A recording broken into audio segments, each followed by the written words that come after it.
Halo semuanya, kembali lagi nih sama Popon di channel kesayangan kalian.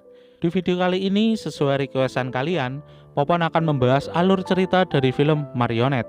Film ini dirilis pada tahun 2018. Film ini menceritakan mengenai seorang guru cantik yang mendapat teror dengan berbagai fotonya telanjang. Tidak diketahui siapa yang memfoto dirinya. Udah pada penasaran ya? Ya udah, tanpa babi bu, kita langsung saja ke alur ceritanya.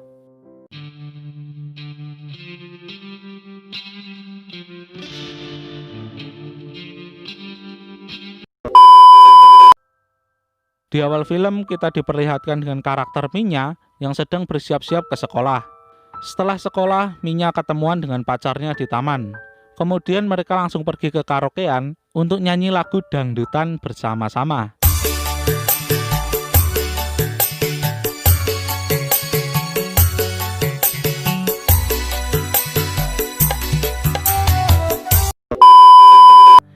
Di saat malam hari, mereka makan malam di rumah pacarnya. Sehabis makan, Minya ingin pulang karena ibunya sudah khawatir. Tetapi pacarnya meminta untuk ditemani sebentar lagi. Apakah yang akan mereka lakukan? Di sini Minya dibuat mabuk sampai teler dan tidak bisa pulang. Menurut kalian, apa yang akan dilakukan pacarnya? Melihat pacarnya mabuk dan pas di rumah cuman ada mereka berdua. Ternyata pacarnya merekam pacarnya dan menjualnya ke beberapa orang mesum. Emang gak ada akhlak nih pacarnya. Tega banget sama pacarnya sendiri, jir. Singkat cerita, Minya yang sudah di rumah sambil menangis melihat videonya yang sedang digilir sama orang-orang biadab itu. Ibunya yang mendengar suara dari kamar anaknya langsung mengecek. Tetapi Minya pura-pura tidur dengan mata yang sembab. Pagi harinya, Minya meminta untuk pindah ke rumah kesol ke ibunya. Tapi ketika ibunya bertanya kenapa, Minya mengatakan tidak ada apa-apa dan langsung pergi ke sekolah. Di saat Minya pulang sekolah, ia bertemu dengan mantannya dan mengancam akan menyebarkan videonya. Minya yang ketakutan langsung menuruti keinginan mereka untuk digilir lagi kedua kalinya dengan sukarela. Memang rasanya pengen nampol tuh pacarnya sama tuh orang-orang biadab. Keesokan harinya polisi menemui ibu Minya untuk memberi kabar buruk mengenai anaknya yang telah digilir oleh orang-orang biadab itu. Ibunya yang mengetahui hal itu langsung menangis histeris dan meminta tolong kepada polisi untuk menangkap semua pelakunya. Singkat cerita, polisi berhasil menangkap semua pelakunya, lalu Minya dan ibunya langsung pindah ke kota. Dan Minya juga mengganti namanya menjadi Siorin. Beberapa tahun kemudian, Siorin telah menjadi guru di SMA. Di saat di dalam kantor, ia meminum minuman yang berada di mejanya, yang membuatnya tertidur sampai pagi di dalam kantor itu. Ketika terbangun, ia melihat pergelangan tangannya memerah seperti habis diikat. Dan dia sama sekali tidak tahu apa yang terjadi dengannya. Tidak lama setelah itu, Siorin mendapat pesan dari seorang misterius. Ternyata isi pesannya adalah foto dan video dirinya telanjang malam itu di kantor. Di sini Siorin merasa takut, cemas dan terancam karena teror yang ia dapatkan. Kemudian ia langsung mengecek CCTV yang ada di sekolah. Tapi rekaman CCTV-nya telah dihapus karena sudah seminggu yang lalu. Siorin yang merasa terancam dengan foto dan video yang dikirimkan orang misterius, langsung menelepon ibunya untuk meminta nomor Pak Polisi Wolkwoce. Polisi ini yang telah membantunya dalam kasusnya dulu. Di sini Siorin meminta bantuan untuk mencari orang yang menerornya. Tetapi sayangnya Pak Polisi sudah pensiun dari kepolisian beberapa tahun yang lalu. Singkat cerita, Siorin kembali mengajar di kelas. Namun tiba-tiba masuk pesan misterius yang membuat HP satu kelas berbunyi semua. Di situ juga terdapat nama yang meneror Siorin. Nama yang tercantum bernama Master. Di sini Master mengirim pesan hitungan mundur dari 10 sampai 1. Guru Siorin yang cemas dan takut menyuruh siswanya untuk mematikan HP, tapi mereka tak mendengarnya. Sampai akhirnya si Master mengirimkan foto wanita telanjang.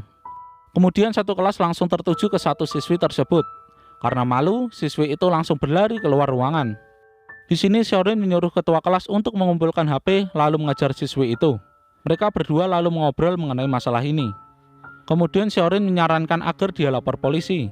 Tapi dia tidak mau karena nanti akan jadi berita dan banyak orang yang akan tahu. Ketika siswi itu bercerita mengenai kejadiannya dan ternyata kejadiannya mirip dengan apa yang dialami Siorin.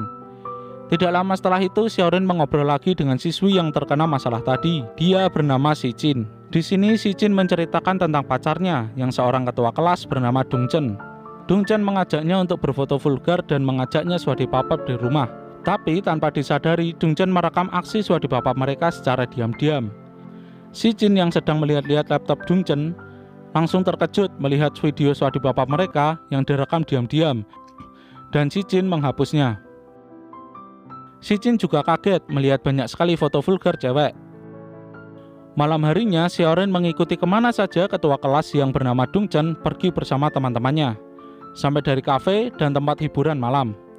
Akhirnya Xiaorin masuk juga ke tempat hiburan malam tersebut.